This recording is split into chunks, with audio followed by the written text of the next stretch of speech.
या एकूणच परिस्थितीबद्दल आम्ही खेडचे जिल्हा पोलीस अधीक्षक डॉक्टर प्रवीण मुंडे यांच्याशी बातचीत केली। बघूयात त्यांनी काय म्हटलंय। साहेब, पोलीस अधिकाऱ्यांना पण मारहाण झाली, या जमावाकडून करण्यात आली आणि पोलीस कर्मचारी पण जखमी झाले। याच्यात काय म्हणाल, एवढा हिंसक हे राजकीय पक्षाचे कार्यकर्ते याच्यामध्ये सहभागी झाले होते, ते आता शोधणं पोलिसांसमोरचं आव्हान आहे काय?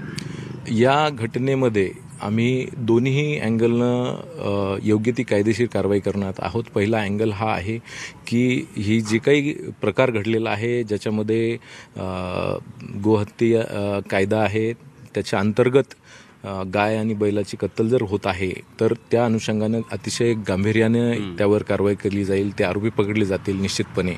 आणि दुसरं, या मागणीकरिता जे हिंसक प्रकारचं आंदोलन आणि वळण ज्यांनी या प्रकरणाला लावलेलं आहे, त्यासुद्धा लोकांवर योग्य ती कायदेशीर कारवाई निश्चितपणे केली जाईल।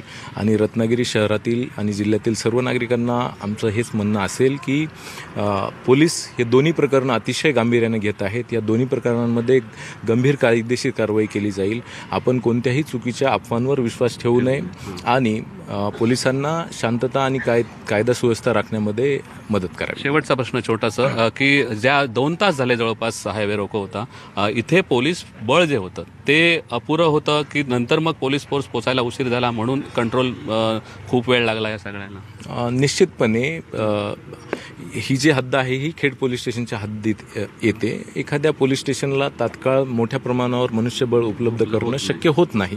रत्नागिरी जिल्ह्याचं जे हेडक्वार्टर आहे ते इथून 2.5 तासाच्या अंतरावर आहे, अंदाजे 2.5 ते 3 तास लागतात।